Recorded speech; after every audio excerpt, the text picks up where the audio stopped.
All right, so it's a bright but foggy, slightly breezy day here in Montana. I am going to try to make something of the scene behind me. I'd like to include some of these flowers somehow in the foreground to create a sense of depth. I'm gonna have to kind of exaggerate their size, and I'm not sure how I'm going to do it, but this is what I'm working with. I'll be painting on an 11 by 14 inch panel using Liquid Original as my medium, and I plan to use this number 8 natural bristle flat for most of the painting. And I'm using my usual limited palette: titanium white, cadmium yellow medium, burnt sienna, alizarin crimson, ultramarine blue, and phthalo blue green shade. I think I want to lay out the painting sort of like this, where I have this tree line here on the top third. Kind of like the idea of having an arch up here as opposed to a straight line. Some trees over here. There's one, let's see, right about here that's kind of an individual tree, and then maybe some bigger ones here. Maybe run them off the top and then like that. Okay, I'm seeing right away I have a gap right in the middle. I'm not crazy about that, so maybe I'll break that up. Let's see, the trail kind of goes off like that. Maybe I'll have it a little bit wider down here and something like that. But I don't want to have it right in the center. There's going to be, you know, kind of grass on either side of the trail, and then obviously some kind of flowers. I don't paint flowers very often. I'm kind of, you know, I try to stay away from subject matter like that because often it requires a lot of detail. But I'm thinking that, you know, I can find a way to suggest them in a loose fashion. That's at least the hope. We can even have little clusters of flowers over here and maybe over here as well, something like that. But, you know, having these in the foreground will create a sense of depth. At least that's the idea. All right, starting with a dark mixture here using ultramarine blue, alizarin crimson, and a touch of burnt sienna to kind of tone down the purple effect. I'm keeping this mixture thin because I will be coming over the top with some green tones. And it's also, you know, pretty transparent as well, which I like for my darks. Darks tend to be more luminous, I feel, when there's some transparency. Also feel like I'd like to leave some space, you know, little sky holes in these trees. It's so important to make the trees feel like, you know, like they're, you know, light can pass through them, like they're not solid masses. There's a little tree here. Mostly just kind of focusing on shapes and trying to keep it spontaneous and not too careful. I want this painting to be looser than normal for me. A lot of times I feel like I'm being really loose, and then I get the painting home and it's actually not loose at all, or not as loose as, you know, I think it is. And it'd be kind of fun to figure out where the limit is, where, like, you know, what's too loose. You know, anytime I think I've gone too loose, I get it home and I realize I'm not even close. I could go much looser. And, you know, the thing I like about having it loose is that it sort of, you know, it gives the painting a sort of vitality that it doesn't have if it's carefully painted. If that makes sense. There we go. All right, I've got a sky mixture here using ultramarine blue, phthalo blue, and titanium white. I'm keeping this mix fairly dark. I want it to be saturated, and I want the value to be dark enough that when I put in these light colored flowers that they pop out. All right, kind of add some of the sky holes. I'll be working around these later, but I'd like to get them in here to begin with. So for the grass, I'm starting with a mixture of burnt sienna and some cadmium yellow medium and titanium white. Let's add a little bit more titanium white. And I want to keep this at about a mid-tone value. And maybe I'll drag in just a little bit of this dark mixture to gray it down. All right, and I'm going to keep this mixture very thin and just kind of block in the shapes that are on the side of the trail. Keep this pretty vigorous, and I'll be coming over this with color and value adjustments. But again, I want to keep this very loose and scrubby, and maybe especially down here in the foreground. Maybe keep the brushwork in the foreground like a lot more noticeable. And then as it goes off into the distance, maybe even kind of shift it up with some horizontal strokes. Because I do want visible brushwork in the painting. And there's also like a bit of vegetation, kind of dried grass in the middle of this trail.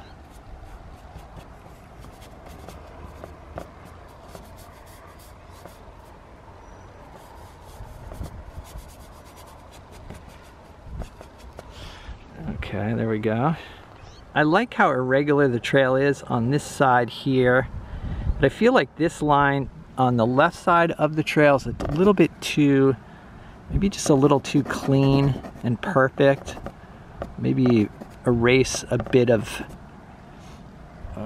you know, just kind of mess up the shape a little bit along the edges. You know, when I first started painting, I would make the edges of a trail so perfect.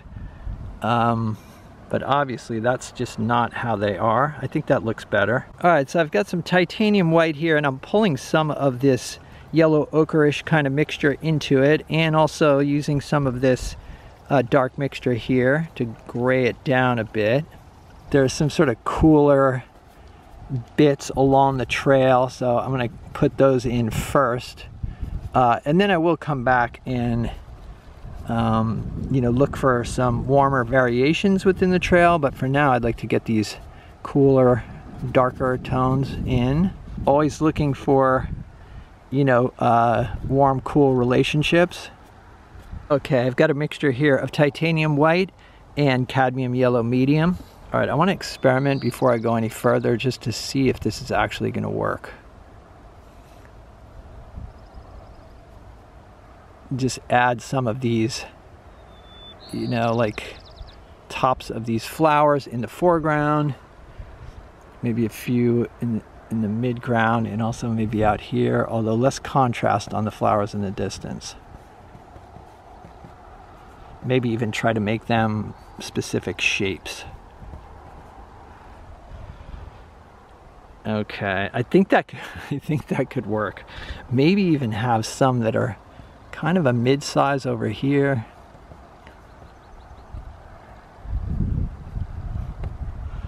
And then maybe I'll have some stalks as well. All right, so the stalks tend to be kind of a dark green color, but not too dark, and not that much different in color and value than the rest of the grass, but just a bit darker under there.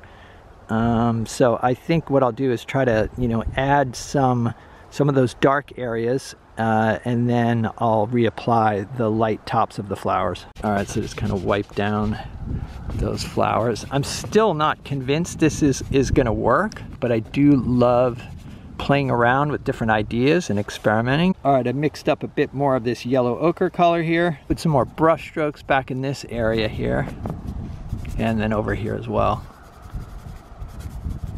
All right, so for the darker grass, I've got a mixture of ultramarine blue, phthalo blue, cadmium yellow medium, and alizarin crimson and titanium white.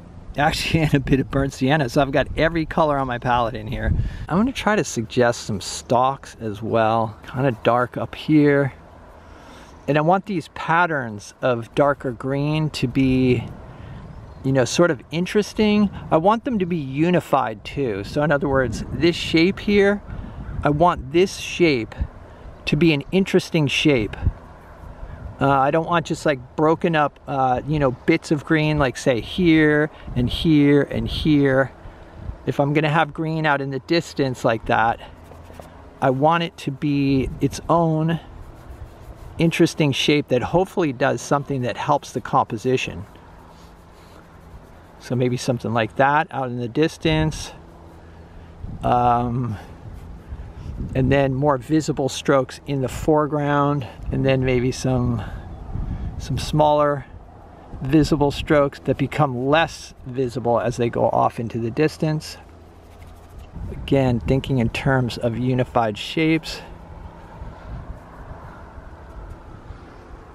All right, mixed up a dark green here using phthalo blue, cadmium yellow medium, and alizarin crimson. Gonna start adding some dark green to these trees up here. I do want to leave some of the little bits of purple coming through, but maybe not too much.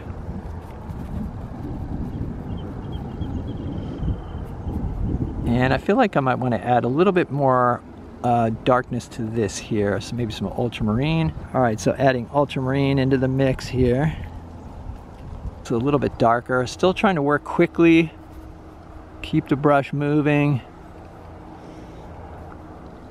and make sure that I'm maintaining my overall design. Now I've got a situation here with this line. I want to break this up a little bit, I think, because I don't want this to be too straight. All right, loaded the brush with some lighter tones. Like I say, kind of mess up this line up here. And the brush is picking up some of this dark, you know, some of the dark green.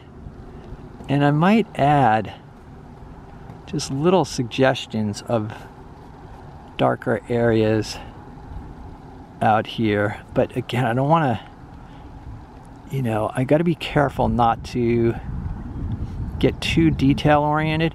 But I think by having little shapes out here, it will draw the eye and also create a sense of depth, because, you know, we'll have like bigger flowers here, smaller ones out here. Okay, I've got sort of a mid-tone gray-brown mixture here using ultramarine blue, cadmium yellow medium, and burnt sienna. And I feel like I might want to maybe darken up some little bits along the trail here. I am going to start adding some lighter tones, some of these warmer, lighter tones, but for now, I think I want to include the darks, or reinforce these darks. I'm keeping in mind the fact that there's a lot of reflected light out here, because, you know, the ground is pretty light in value here. There's a lot of reflection off the trail. So I am keeping my mixes maybe a little bit lighter than I think I should, because I know they're going to appear darker when I get inside. Okay, I got a warm mixture here using titanium white, cadmium yellow medium, bit of burnt sienna, and alizarin crimson. I want to make sure this kind of stands out against these darker passages here.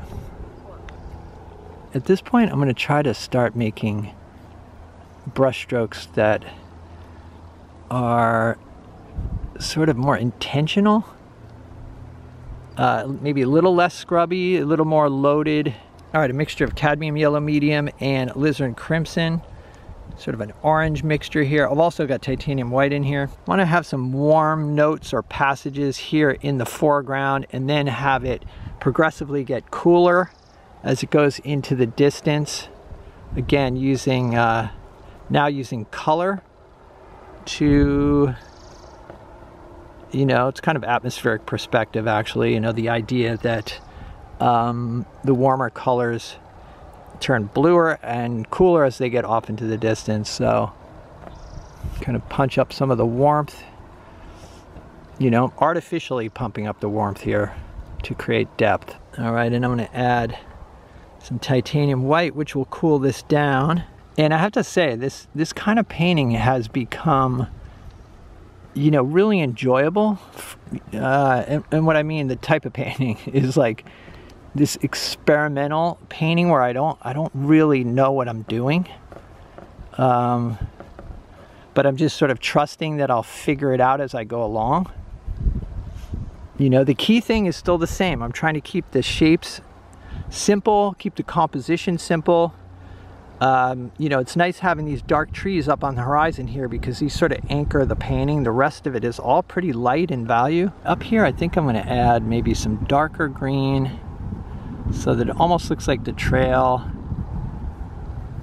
heads over to this opening. But I don't want to be too obvious about it. All right, I've got sort of a dull purple mix here using some gray that was on the palette, but I've added ultramarine and alizarin. I feel like by adding some sort of grayish purple tones here to play against these yellows, you know, I'll get a nice light effect by having, you know, those complements next to each other. It's a little bit too tidy for me, so just kind of break it up a little bit. And that's the nice thing about a large brush, is that it prevents you from getting too careful. You just can't do it. It's just too blunt of an object. All right, I mixed up a warm green here using ultramarine blue, cadmium yellow medium, and alizarin crimson. Alizarin crimson mixed into a green is like my favorite way to warm it up. I don't want to go too light with these greens here. I think that might be okay. I can already feel myself getting a little bit too careful or too detail oriented. Even though, I mean, if you look up close, this is pretty loose. I still feel like it probably could be looser, so I'm not going to do any more on those trees. All right, so I've got titanium white and cerulean blue. Just want to lighten up the paint or lighten up the sky here in this opening. And the paint is starting to get tacky because it's pretty warm out here. And I got a more saturated blue here using ultramarine blue and phthalo blue and titanium white, and just kind of punching up the color a bit. So far so good. I'm going to leave it here. No more detail. But I am going to add the light colored flowers, and we'll see how that goes. All right, I squeezed out some more white paint. I want this thing to be so loaded with paint that all I have to do is just kind of touch it and I'll get a stroke. All right, so I could overthink this. I could be nervous at this point. And to be honest, I kind of am. But let's see here. Maybe something like that to start. Let's see how that looks. Okay, not too bad. Now I need to stand back about 10 or 15 feet to see what's going on. I'm up too close. Maybe use the brush all the way at the end so that I can see the overall pattern. Okay. All right, so I'm liking this pattern. Maybe I'll have this pattern kind of come down, you know, like on an angle. I don't want it to be too noticeable, but you know, something like that maybe.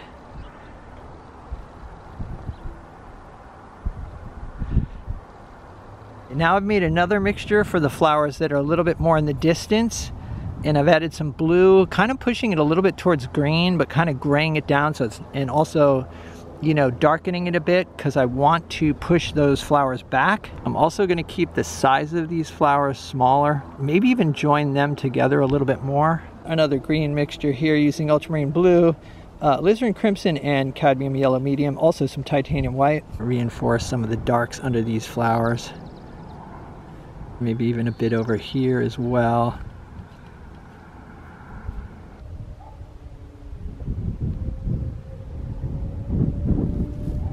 All right, so here is what I finished up with. As I mentioned, my goal was to keep this painting loose, and then also to create a sense of depth by exaggerating, you know, the scale or the size of the flowers in the foreground. You know, as I mentioned, I'm sort of hesitant to paint flowers just because usually they do require a certain amount of detail, but also I feel like they can be kind of cliche or, you know, maybe too saccharine. But I think by keeping them loose and suggestive, you know, the painting doesn't really read as like cheesy or cliche to me. That's my opinion, which is something that I'm afraid of, you know, when painting like say a field of flowers. And then other goals were the usual, like to have a nice composition and create a convincing feeling of light. As I mentioned, I had serious doubts about this painting, but it is fun to experiment and play around, and I'm actually pleased with the way it came out. Alright, so I hope you guys enjoyed this video. Let me know what you think in the comments. If you'd like to see some extra videos and help support the channel, there's a Patreon link down below. It's the Patreon support that helps keep me making these videos, and it's much appreciated. Got a bunch of extra videos on there, materials list, so check it out. Other than that, stay creative, and I'll see you guys in the next video.